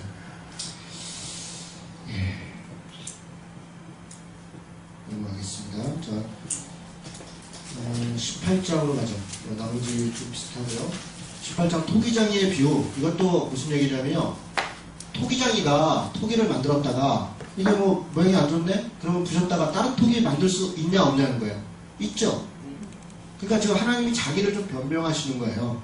6절에 여호와의 말씀이니라 이스라엘 족속아 이 토기장이가 하는 것 같이 내가 너희에게 행하지 못하겠느냐.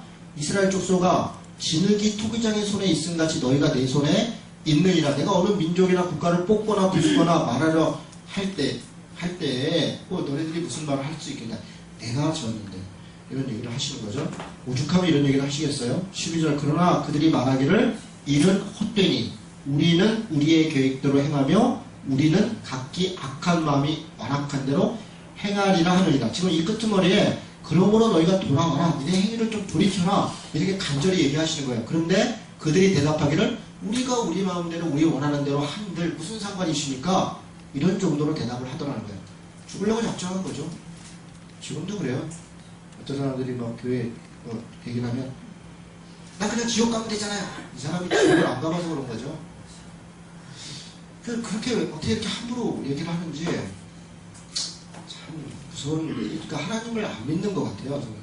하나님이 어떤 분인지를 정말 모르거나 자기 생각인 거죠.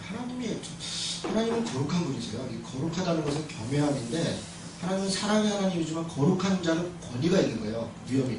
사실은 무서운 분이세요.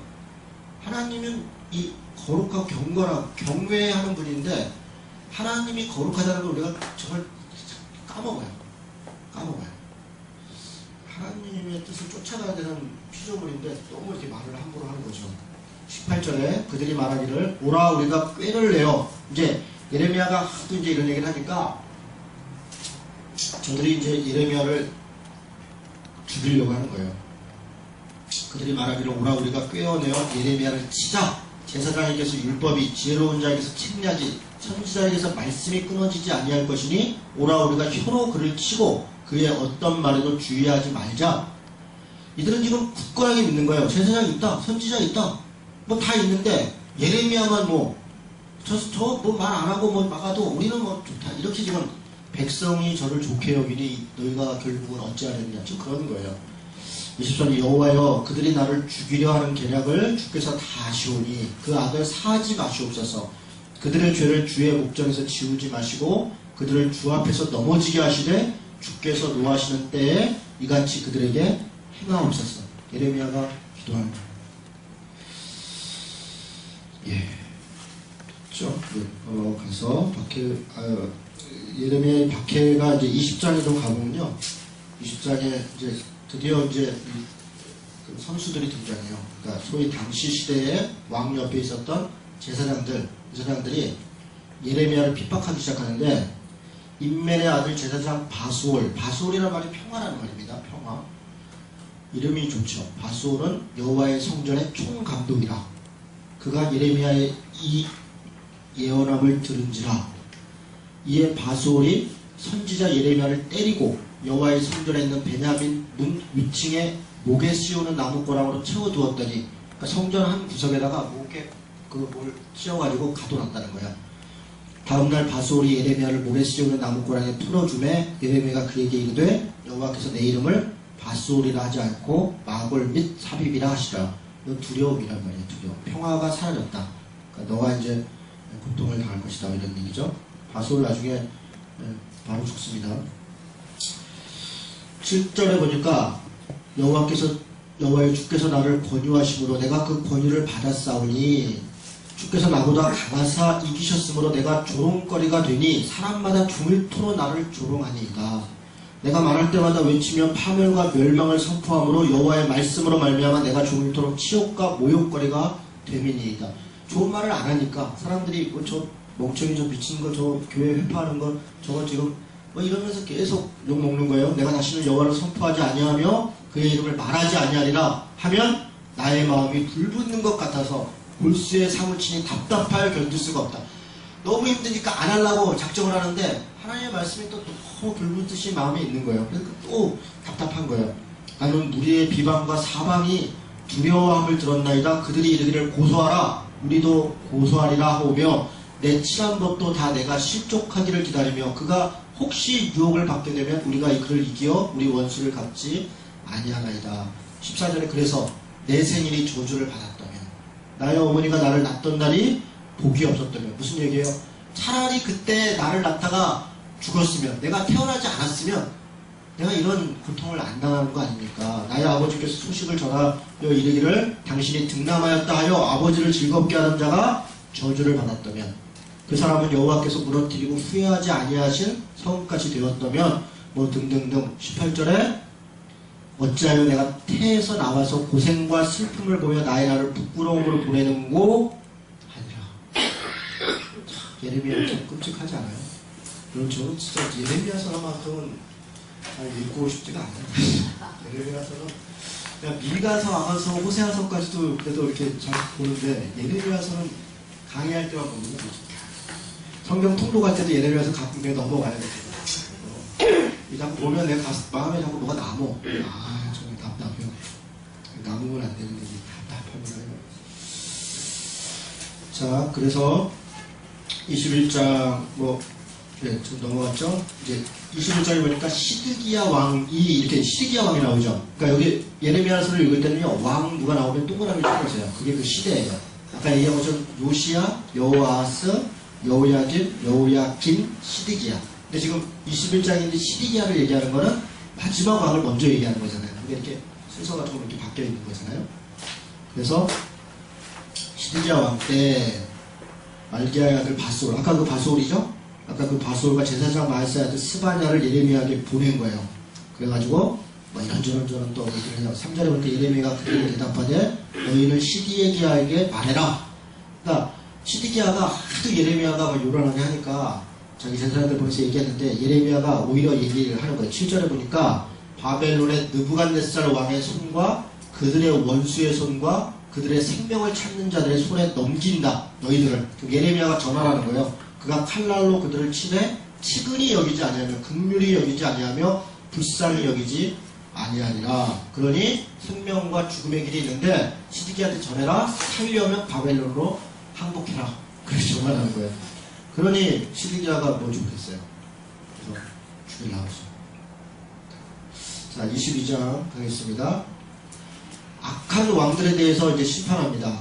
다윗의 왕위에 앉은 유다 왕이요 이러면서 왕 이름들이 쭉 나오는데 10절에 보니까 11절에 보니까 살룸 나오죠. 살룸. 요시아를 이어 왕이 되었는데 살룸 이 사람이 여호아스입니다.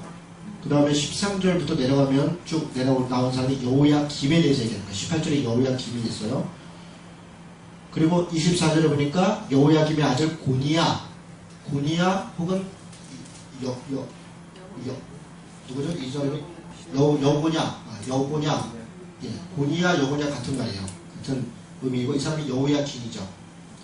여호야김. 이런 이제 왕들이 다 부패했고 하나님의 뜻을 따르지 않았고 그런 얘기를 쭉 하는 거예요. 그러면서 23장에 뭘 얘기하려고 하냐면 그러나 하나님이 다시 소망을 얘기하려는 거예요. 뭐냐? 세상의 왕들이 이렇게 하나님을 따르지 않고 그래서 멸망하지만 하나님이 미래에 의로운 왕을 보내실 거라는 거예요. 23장 2절 3절 같이 읽겠습니다. 그러므로 이스라엘 하나님 여호와께서 내 백성을 기르는 목자에게 이와 같이 말씀하시니라. 너희가 내 양떼를 흩으며 그것을 몰아내고 돌보지 아니하였다. 내가 너희의 악행 때문에 너희에게 보응하리라. 여호와의 말씀이니라. 예, 거기까지요. 이렇게 왕들은 좀 이런 짓들을 했다는 거예요. 그리고 5절 6절 같이 읽습니다. 여호와의 말씀이니라. 보라 때가 이르니 내가 다윗에게 한 의로운 가지를 일으키실 것이라. 그가 왕이 되어 지혜롭게 다스리며 세상에서 정의와 공의를 행할 것이며 그의 나라의 유다는 구원을 받겠고 이스라엘은 평안히 살 것이며 그의 이름은 여호와 우리의 공의라 일컬음을 받으리라. 지금 공평과 정의가 무너진 시대에 하나님이 그들을 심판하시죠. 그들은 그들의 죄 때문에 무너지는 거예요. 하나님 때문에 무너지는 게 아니에요. 그리고 하나님은 다시 자신이 하는 백성들을 사랑하셔서 정의롭고 의로운 왕을 보내신다는 거예요. 이게 하나님의 은혜죠. 소망이죠. 다윗의 한 의로운 가지를 세워서 근데 그 이름이 뭐냐? 공의라, 공평과 정의라. 자, 거의 다 왔습니다. 아까 뭐 선지자들의 얘기한 것들 봤었고요. 23장으로 가겠습니다. 23장 11절 23장 선지자들에 대해서 쭉 얘기했죠. 그리고 이 땅에 70년. 이게 어디죠? 이게 몇 절이죠? 제가 좀 보고 있어요. 25장. 여기 지금 잘못했는데 25장. 죄송합니다. 25장에 보니까 이제 다 됐습니다. 유다의 왕 요시아의 아들 여호야김 넷째. 그러니까 그러니까 지금 여호야김 왕이 나왔죠? 그러니까 여호야김 다음이 여호야김입니다. 아까 시기계가 먼저 나왔죠? 그러니까 순서상으로 조금씩 바뀌어 있는 거예요. 그리고 뭐 이렇게 뭐 순종치 않았다 뭐 이런저런 얘기하다가 11절에 보니까 이제 진멸하여서 너희가 바벨론에 넘어갈 거다 그러는데 11절에 특이한 구절이 하나 있어요. 같이 읽습니다. 시작. 이 모든 땅이 폐허가 되어 놀랄 일이 될 것이며 이 민족들은 70년 동안 바벨론 왕을 섬기리라. 70년이라는 숫자를 나왔죠. 그러니까 70년 동안 섬기리라. 다시 얘기하면 70년에 돌아오리라. 그런 얘기를 하는 겁니다. 여호와의 말씀이라 70년이 끝나면 내가 바벨론의 왕과 그의 나라가 갈대인의 땅을 그 죄악으로 말미암아 벌하여 영원히 폐허가 되게 하며 갈대아 고놈들도 가만히 두지 않는다. 이렇게 지금 얘기를 하시는 거예요. 자, 여기까지 얘기를 하고요. 오늘 여기까지 하고 그 도로로 거기 남유다 3차 포로 시기가 있는데 우리가 이제 포로로 잡혀간 거를 한 번으로 이해하는데 그렇지 않습니다. 우리 4번인가요? 3번이죠. 3번. 605년도에 여호야김 때 다니엘, 사드락, 메색, 아벤노가 잡혀간 거죠. 이때가 다니엘이 먼저 605년. 이때가 아마 느부갓네살 왕때죠. 느부갓네살이 이제 처음 등극하고 605년이 갈그미스 전투에서 승리했을 때예요. 그러니까 아주 굉장히 이게 번성할 때. 그 다음에 597년